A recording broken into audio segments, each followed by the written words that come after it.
천사들이 떠나 하늘로 올라가니 목자가 서로 말하되 이제 베들레헴으로 가서 주께서 우리에게 알리신 바 이 이루어진 일을 보자 하고 빨리 가서 마리아와 요셉과 구유에 누인 아기를 찾아서 보고 천사가 자기들에게 이 아기에 대하여 말한 것을 전하니 듣는 자가 다 목자들이 그들에게 말한 것들을 놀랍게 여기되 함께 읽겠습니다.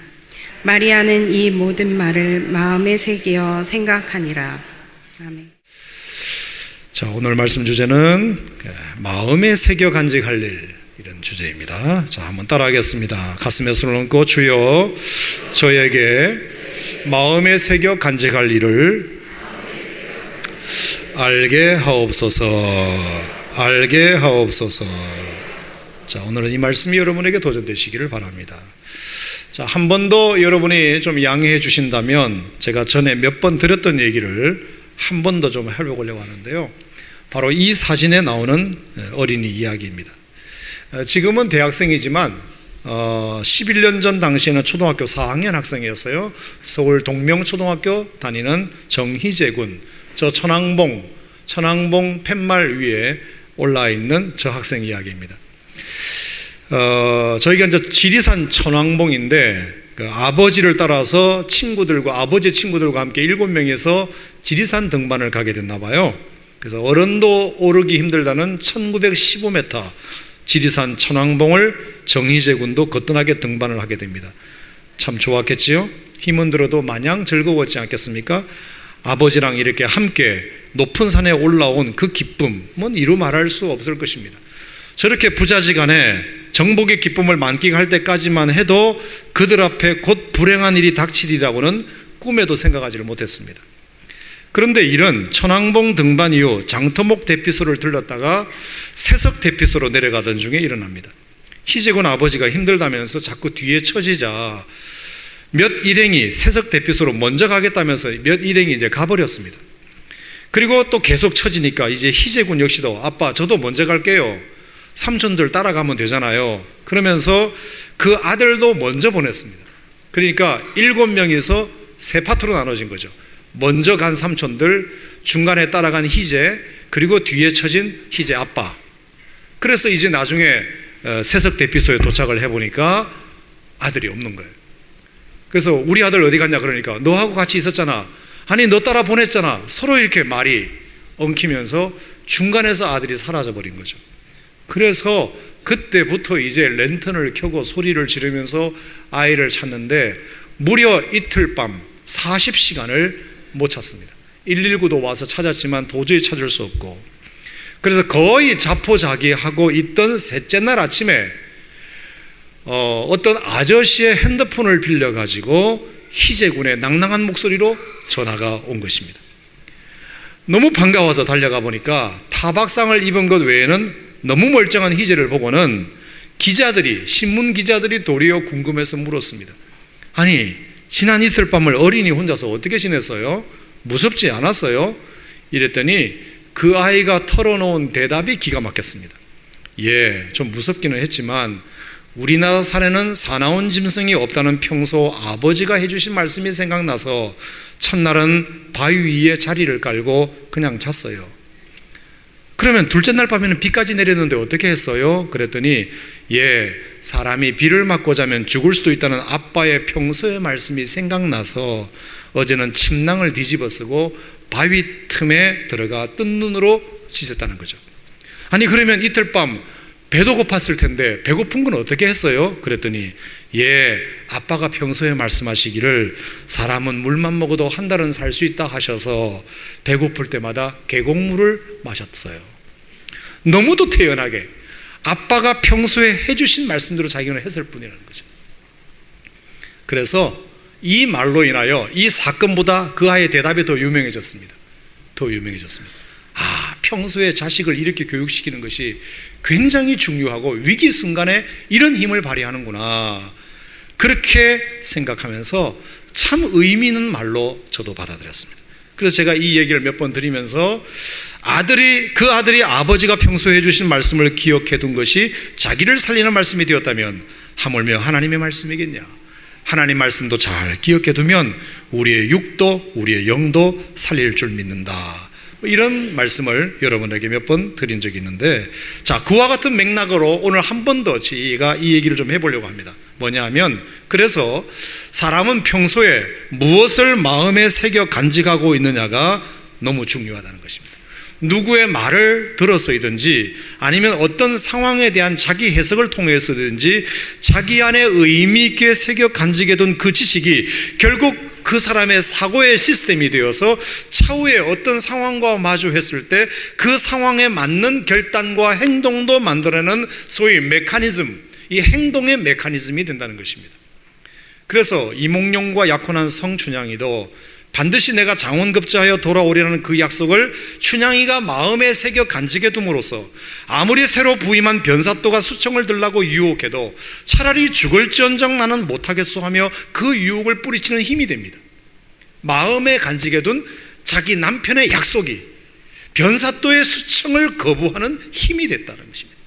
마음에 새겨 간직한 그 신랑의 약속이 그 어미 월매조차 이해할 수 없는 무모한 기다림을 끝까지 함으로써 암행어사 출도여 하며 등장한 그 이몽룡을 부끄러움 없이 만날 수 있게 되었다. 아하, 사람은 누구나 자기 사고의 틀에 따라 행동을 결정하고 사고의 틀은 자기 마음 안에 의미 있게 들어와 있는 어떤 지식에 의하여 생기는 것인데, 그렇다면 우리 그리스도인들은 우리 마음 안에 무엇을 새겨 간직하고 살아야 할 것인가? 이것이 오늘 주제 제기가 되겠습니다.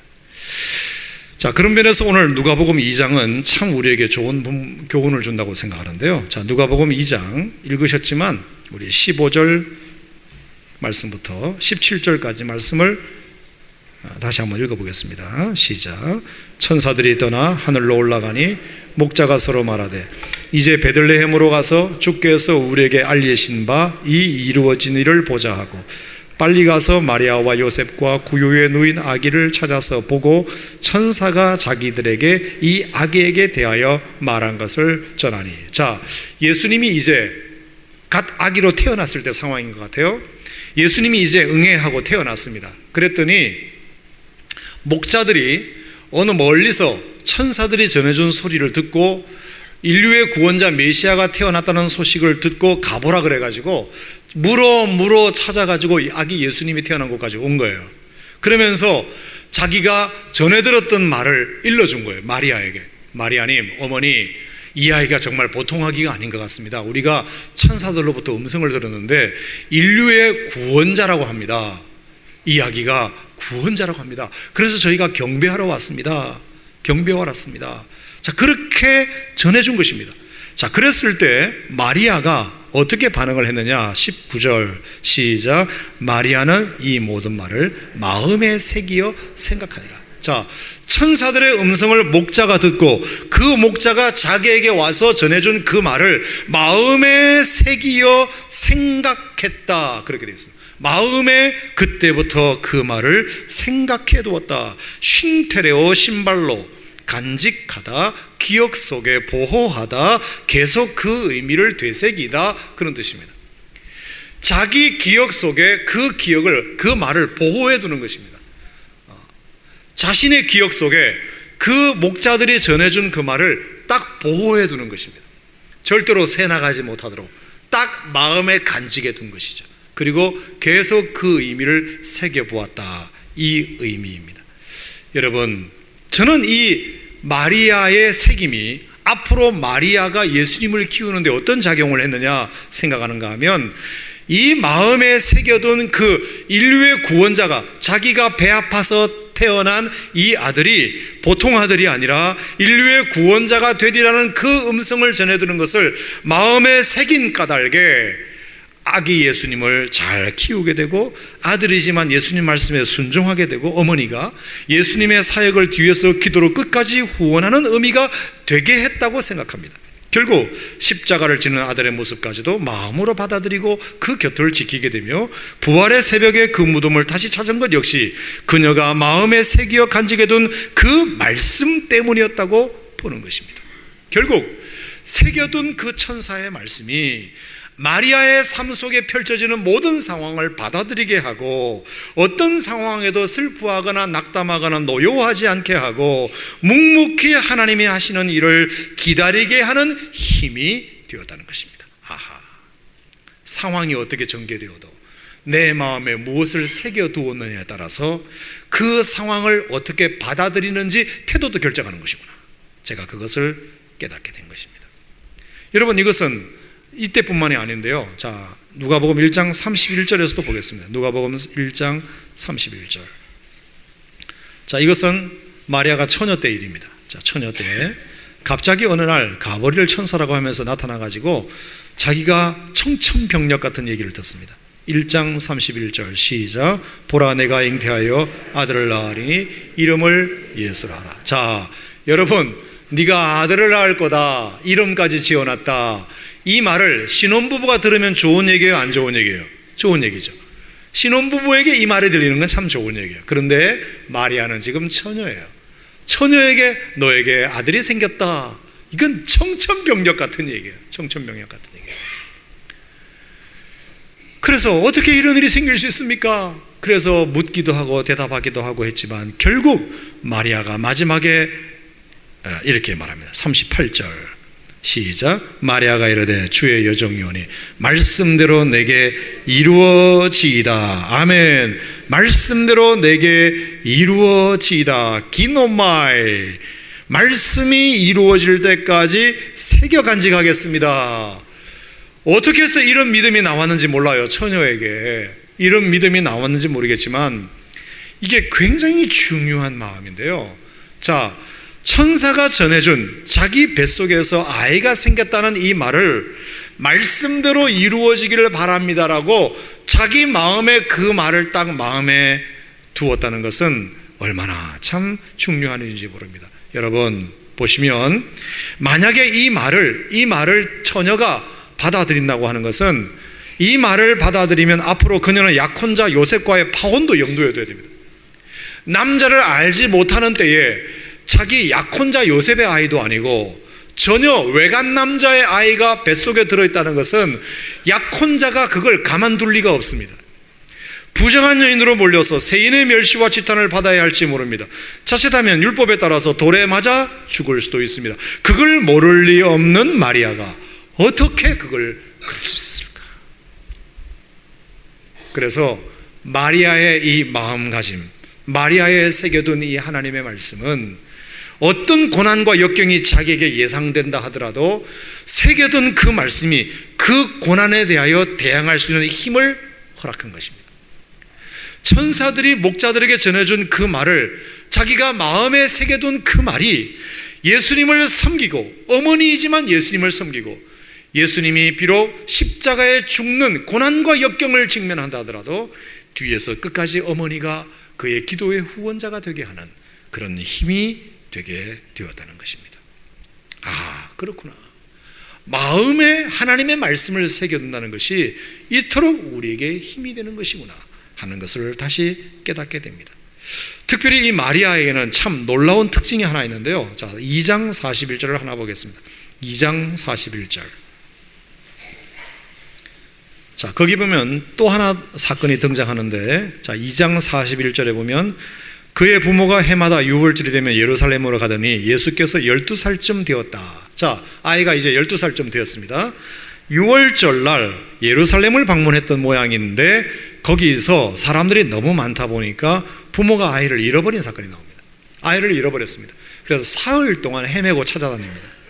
그래서 겨우겨우 사흘 만에 찾은 곳이 어디냐 하면 성전에서 어른들과 말씀을 나누고 있는 모습을 발견하게 된 것입니다. 46절에 그게 나오죠. 사흘 후에 성전에서 찾은 즉 그가 선생들 중에 앉아서 그들에게 듣기도 하고 묻기도 했다.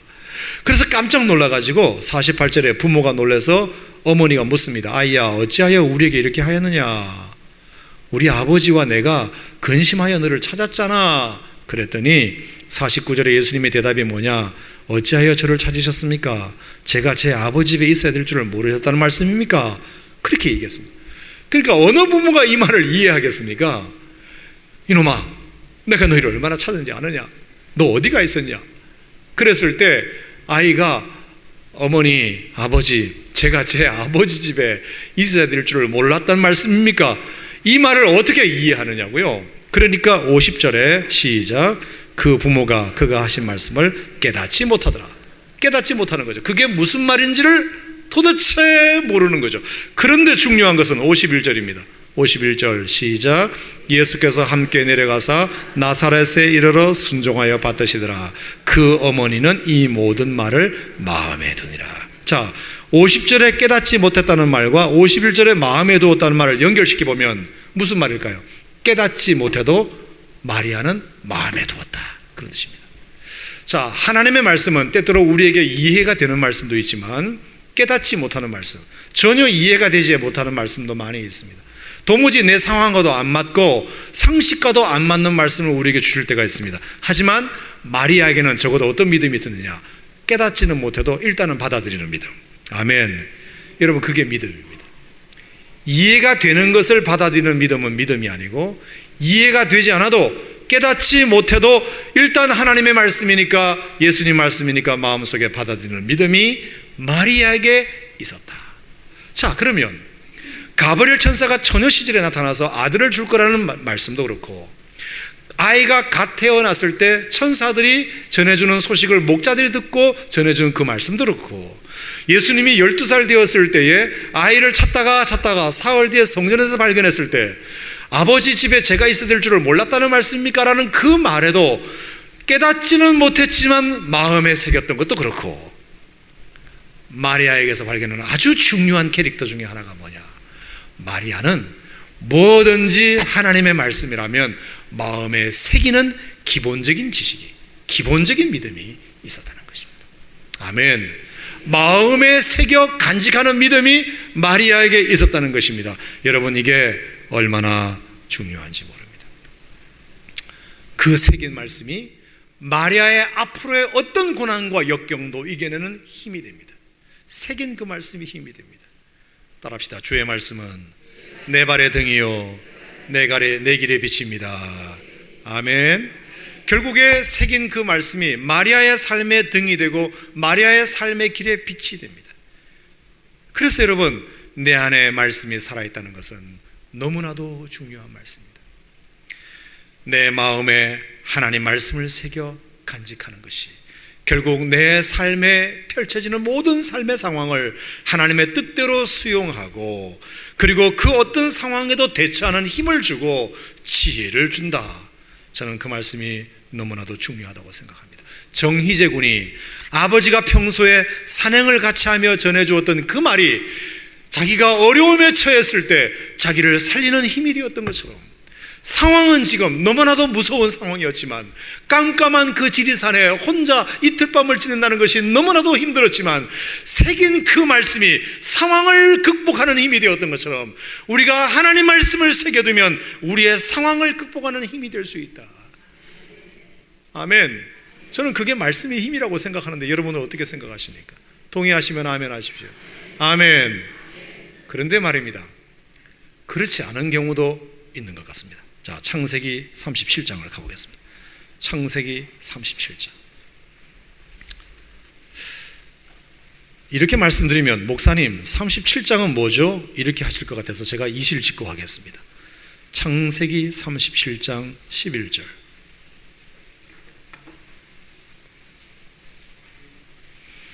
창세기 37장 11절. 자, 찾으셨으면 한 절만 시작. 그의 형들은 시기하되 그의 아버지는 그 말을 간직해 두었더라. 자, 그의 아버지, 요셉의 아버지 누구죠? 야곱은 요셉의 그 말을 간직해 두었다.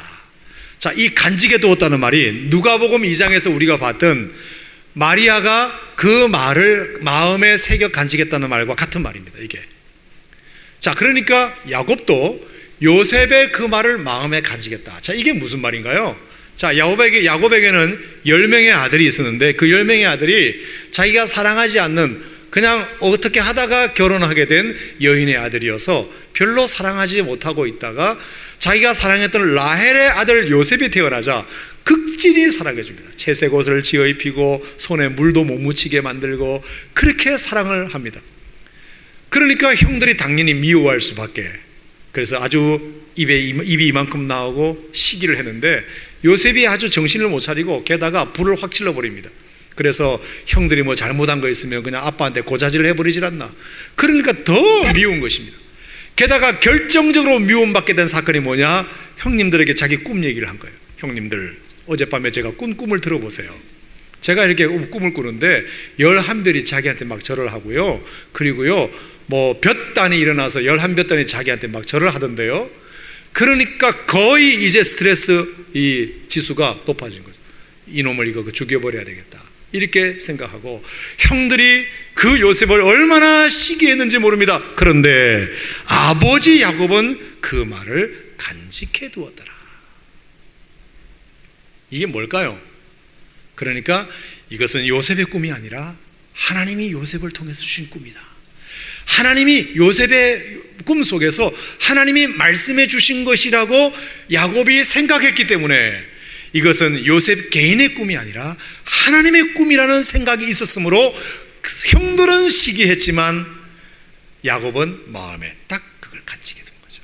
딱 간직해 둔 거죠. 자, 그러면 여러분, 하나님의 말씀을 간직해 둔 사람은 상황이 어떻게 전개될지라도 그 말씀에 입각하여 상황을 판단하고 해석한다고 말씀드렸죠. 자, 그러면 야곱도 그리했는지 살펴보도록 하겠습니다. 자, 이 말을 간직해 둔 다음에 어떤 사건이 있었냐면 형들이 구체적으로 이제 요셉을 죽일 생각을 합니다.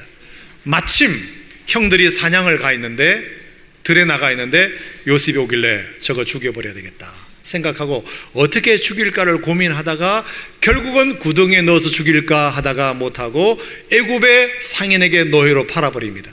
그리고 이제 아버지에게는 뭐라고 보고할까 생각하다가 짐승의 피를 요셉이 입고 있던 그 옷에다가 묻혀가지고 아버지에게 보고를 하는 것입니다. 자, 보고하는 장면을 같이 보겠습니다. 31절 시작. 그들이 요셉의 옷을 가져다가 숫 염소를 죽여 그 옷을 피에 적시고 그의 채색 옷을 보내어 그의 아버지에게로 가서 가지고 와서 이르기를 우리가 이것을 발견하였으니 아버지 아들의 옷인가 봐주세요. 이게 무슨 얘기죠? 아버지, 저희가 오다가 발견했는데요, 아들 요셉, 우리 동생 요셉의 옷이 피가 묻은 채로 발견됐습니다. 피 묻은 채로 발견되었습니다.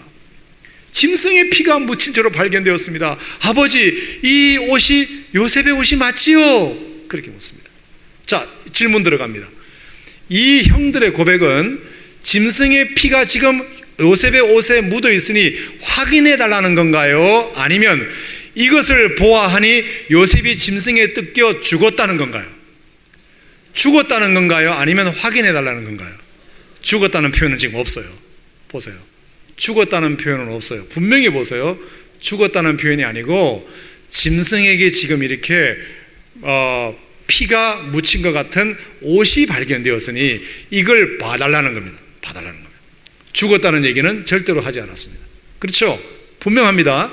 죽었다는 얘기는 하지 않았습니다. 그 얘기를 듣자 야곱이 뭐라고 말하느냐? 33절 시작. 아버지가 그것을 알아보고 이르되 내 아들의 옷이라 악한 짐승이 그를 잡아먹었도다. 요셉이 분명히 지켰도다.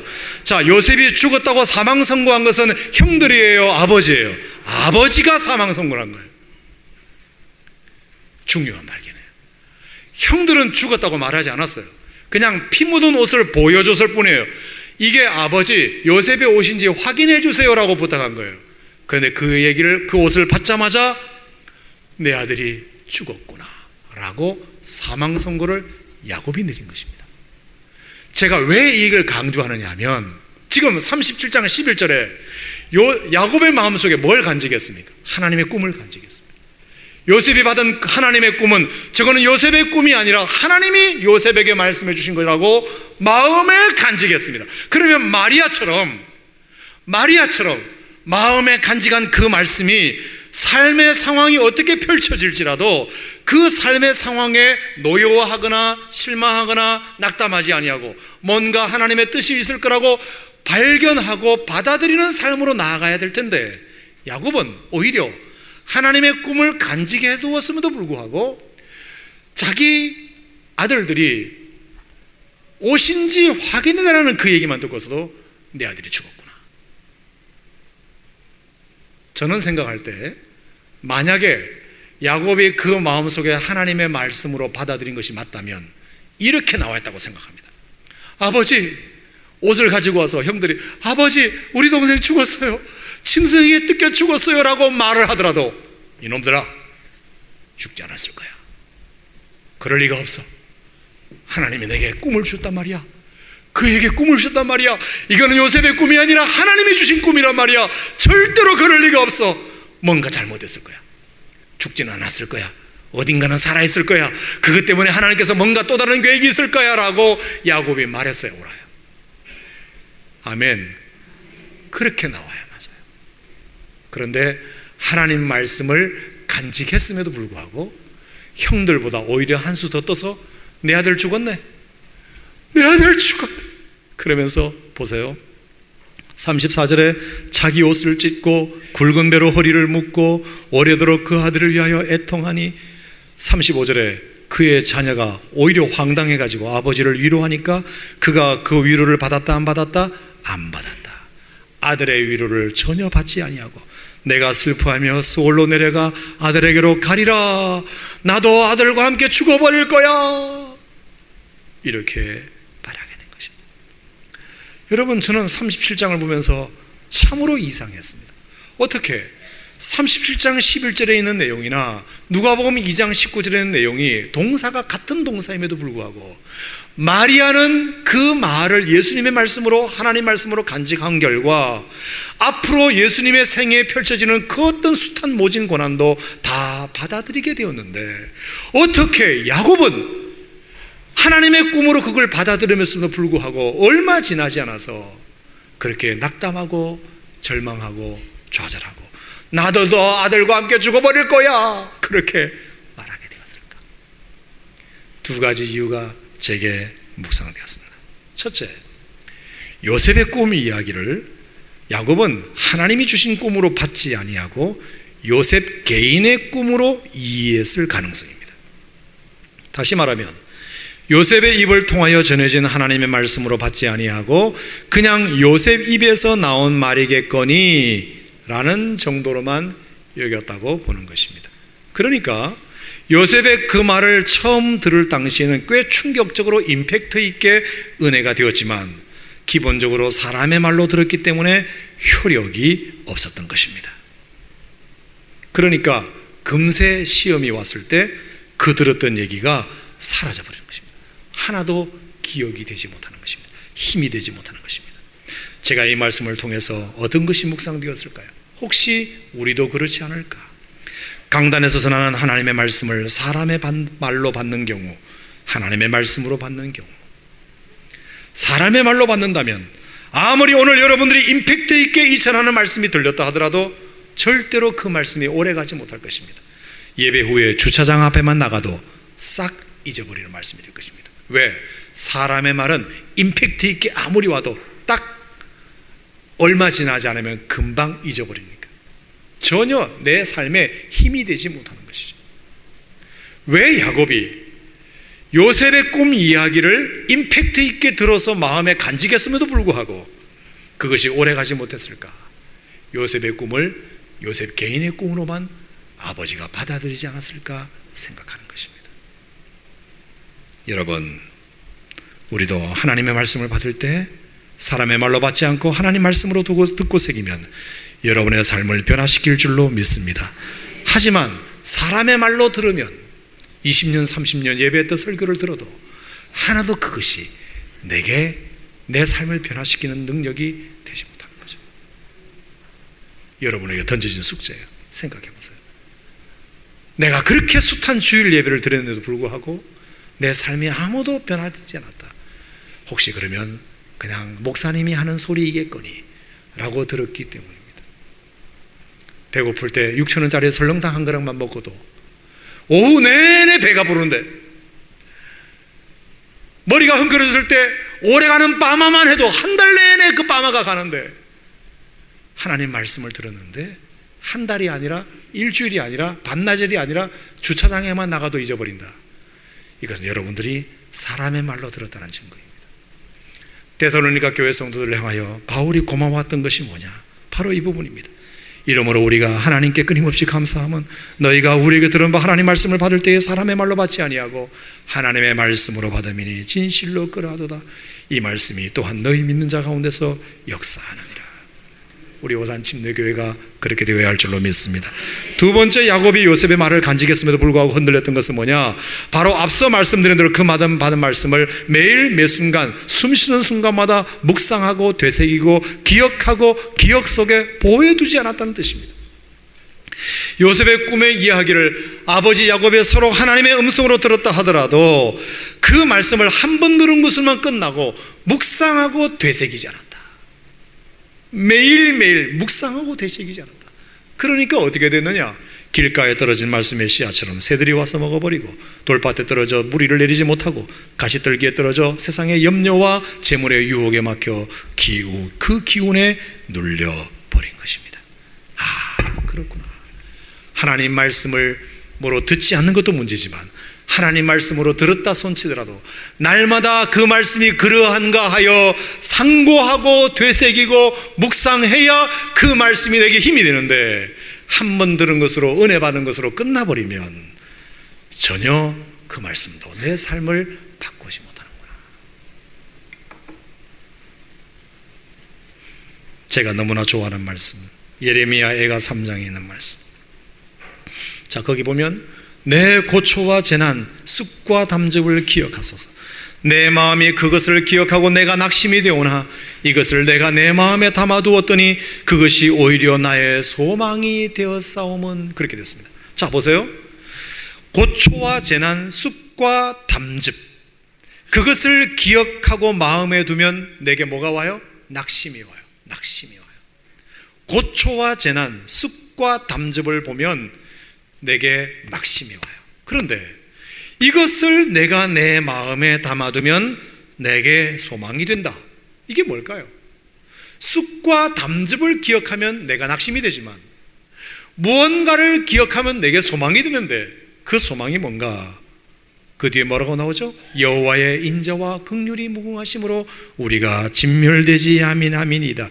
이것이 아침마다 새로우니 주의 성실하심이 크도소이다. 할렐루야. 주님의 성실하심과 주님의 인자하심과 긍휼하심을 자기가 마음에 담아두었더니 비록 내 눈앞에 고초와 재난, 쑥과 담즙이 보일지라도 전혀 그것이 내게 낙심이 되지 않는 것입니다. 쑥과 담즙, 고초와 재난이 내 눈앞에 있어도 내게 낙심이 되지 않는 이유는 여호와의 인자하심과 성실하심과 긍휼하심이 내 마음속에 새겨지니까. 그것이 쑥과 담즙과 고난과 고초와 같은 것을 이겨내는 힘을 주더라. 정희재 군 역시 아버지의 그 말씀만 새겨도 이틀 밤 40시간을 이겨내는 힘이 되는데, 하물며 하나님 말씀을 내 마음속에 새기고 나를 향하신 주님의 인자하심과 성실하심과 주님의 긍휼하심을 마음에 새기는데 어찌 고초와 재난, 쑥과 담즙 앞에서 내가 낙담이 될 수 있겠습니까? 그렇지 않습니까, 여러분? 동의하시면 아멘 해보시기 바랍니다. 이것이 예레미야를 인내하게 하고 믿음으로 승리하게 했다면 여러분들에게도 이 마음의 새김과 간직함이 필요한 줄로 믿습니다. 어떤 상황 속에서도 내 마음 속에 새겨 간직할 일은 뭐냐? 하나님의 말씀, 그리고 하나님의 인자와 긍휼, 주님의 성실하심을 마음속에 기억하고 살아야 되구나. 절대로 잊어버리지 말아야 되구나. 계속 생각하며 묵상하며 살아야 되겠구나. 그러면 지리산에서 40시간을 홀로 있어도 절대로 쓰러지지 않고 포기하지 않고 아버지와 다시 만나게 되는 그런 은혜가 여러분에게도 있게 될 줄로 믿습니다. 아멘. 귀퉁으로 듣지 말고, 절대로 귀퉁으로 듣지 말고 아버지 말씀을 새기듯이 하나님 말씀을 마음에 새기고 반드시 그 말씀이 여러분에게 능력이 될 줄 믿습니다. 지혜가 될 줄 믿습니다. 여호와의 인자하심과 긍휼하심과 성실하심을 마음에 새겨두면 쑥과 담즙과 같은 고초와 재난 속에서도 여러분들에게 소망이 일어날 줄 믿습니다. 다 같이 자리에서 일어나셔서 찬양.